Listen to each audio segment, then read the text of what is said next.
Hey guys, this is Miss Lynn.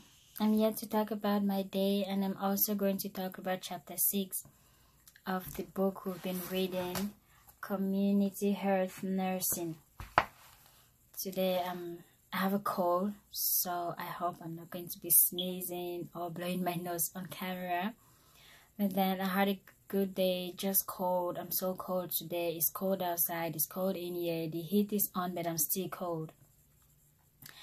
So I'm going to go ahead and talk about this chapter so I don't make my video too long.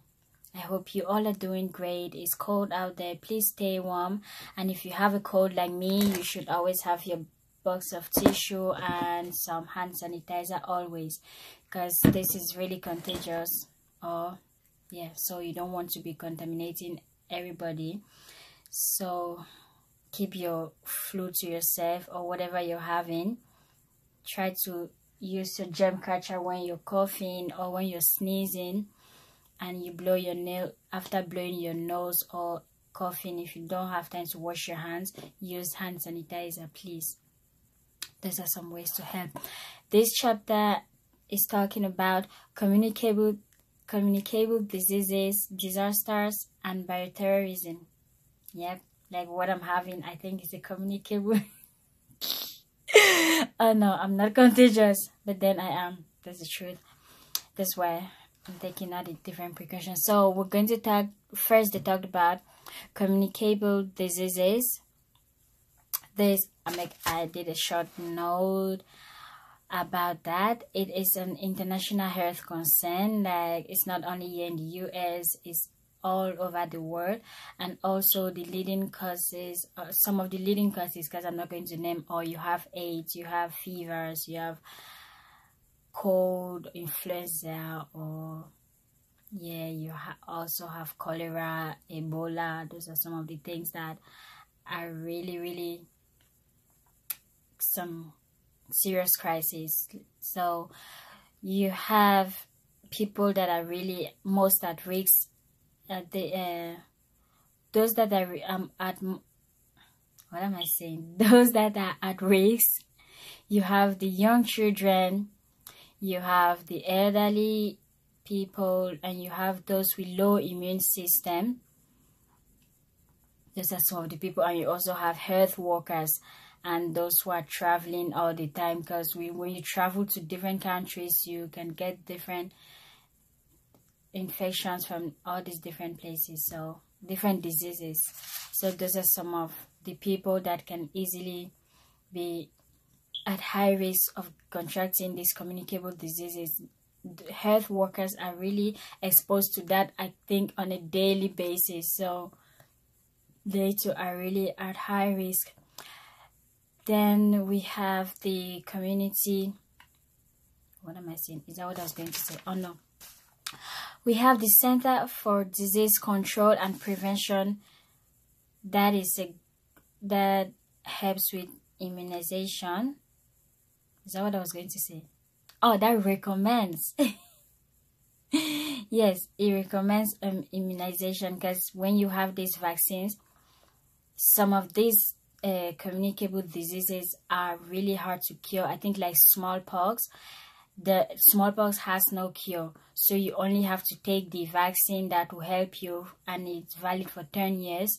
So vaccination is really important. That's why the Center for Disease Control is really emphasizing on people taking their vaccines, because that's really helpful.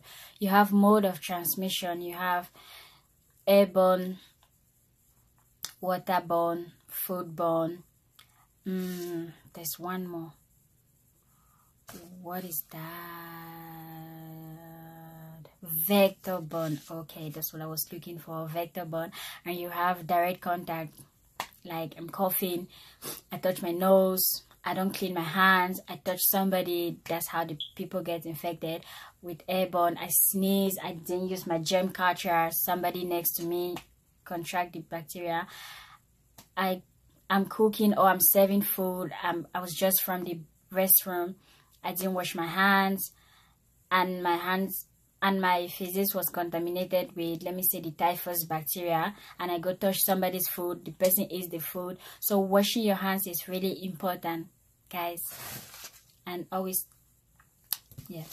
So ways that people can get these bacteria into themselves: you have respiratory passages through our nostrils, you have skin, mucous membrane, the eyes, the blood vessels. The eyes, okay, when you touch your eyes, maybe, I don't know. Then ways that these diseases leave the body is by, yeah, respiratory secretion. Because if I sneeze and it falls on somebody, that's dangerous. Through our feces, our blood, semen, vaginal secretion, saliva, and skin. I talked about skin already, so those are some of the ways the diseases leave our body to get into other people. You have defense mechanism. There are 3 defense mechanisms.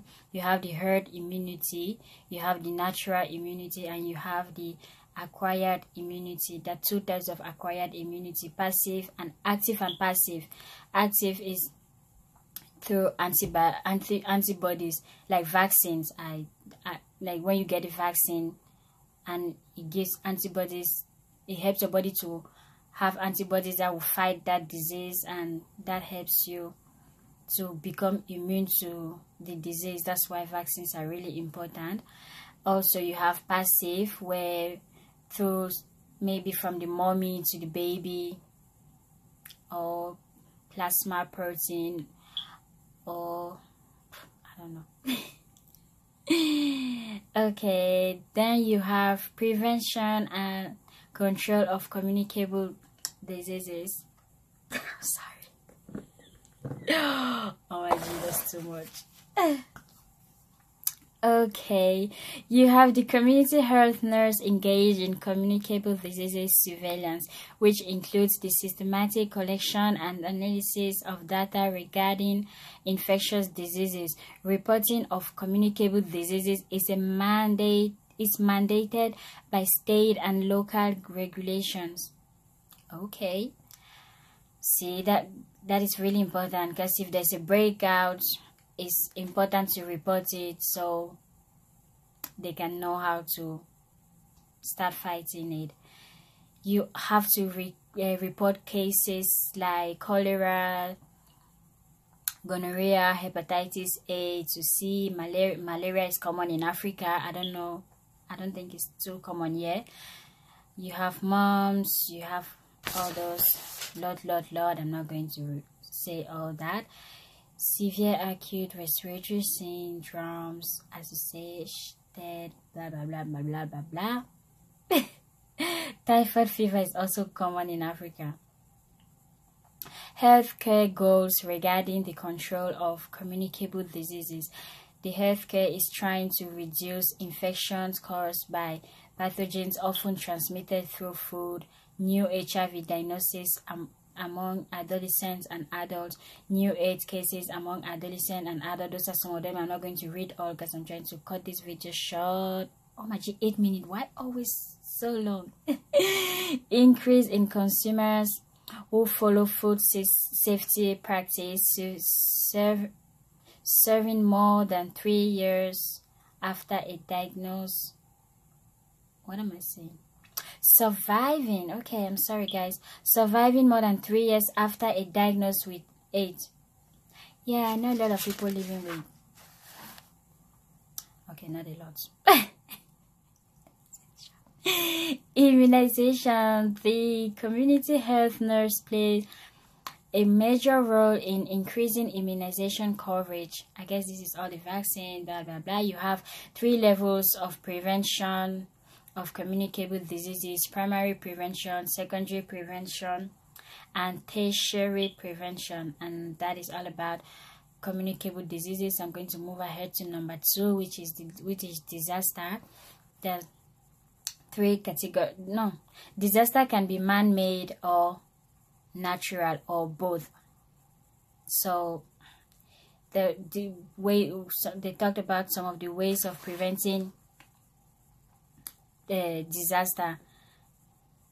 Activities to prevent natural and man-made disasters, such as increasing surveillance, improving inspections and airport security, and strengthening public health processes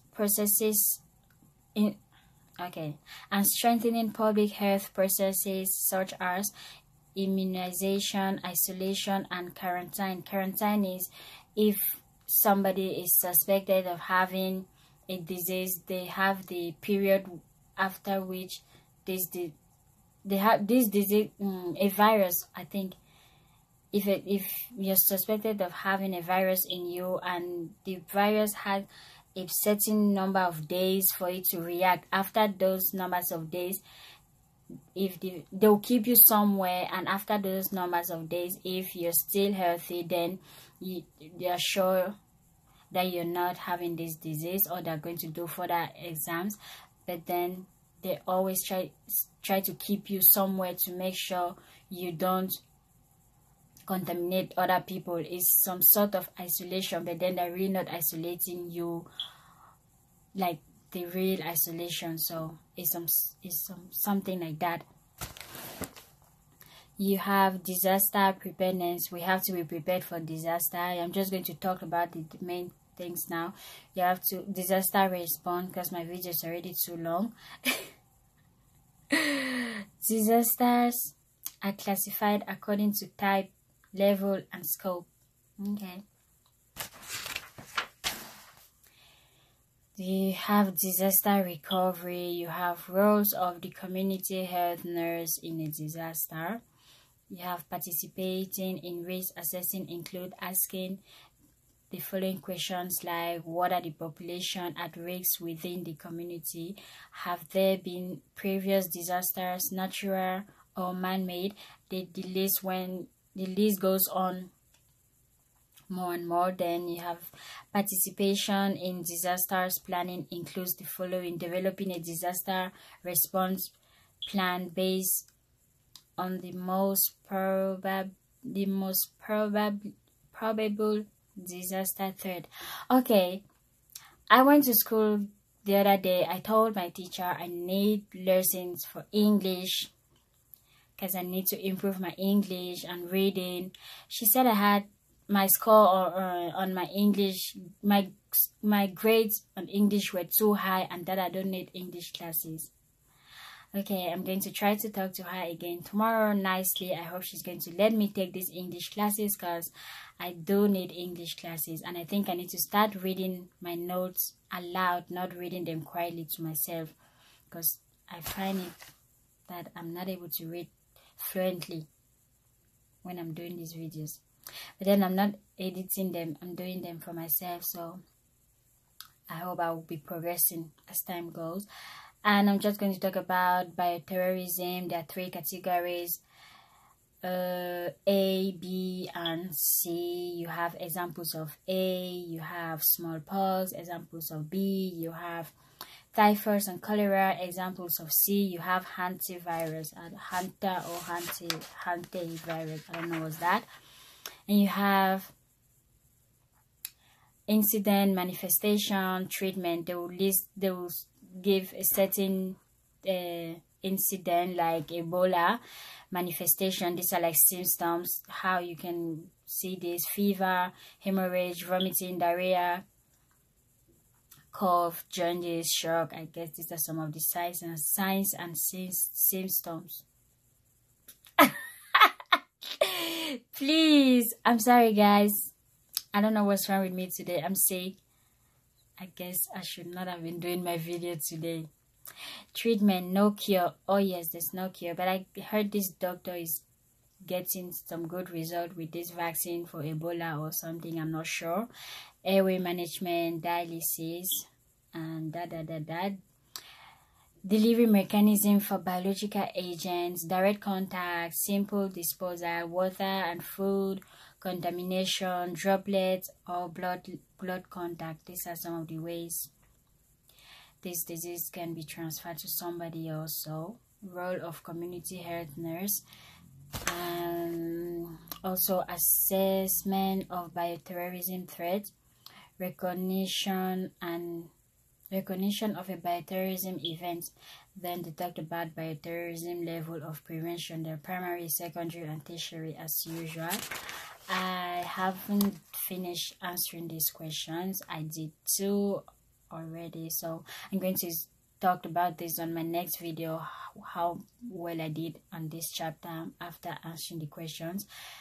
But then I hope you all stay well, remain blessed, and I pray for a good day tomorrow as I go to school, so all my classmates will all going to understand, and hopefully we all do good at the end of this course. Also, you all have a great day, night, whatever time you're watching my video. I'm sorry guys, this video is too long. I'm trying to do this short, but I'm not able to do it short. I don't know why. If you want to better understand my videos, I think you should go to the first video, start watching from video number 1 to better understand what I'm doing today. It's just talking about my day and reading my textbook, and this is one of my textbooks that I'm supposed to read. I'm trying to finish this textbook by the end of tomorrow, so next month I start a new book. Hopefully I'm going to be faster, because if I was going to school, I would not be reading one book in a month. Like I'll never finish, and that is really dangerous. So I'm going to try to get real fast. I'm sorry if my videos are long. I'm doing these videos more for myself to be able to learn, because I'd become lazy and not doing anything. So I'm trying to learn. I'm trying to go back to learning. So I love you all. God bless you, and bye.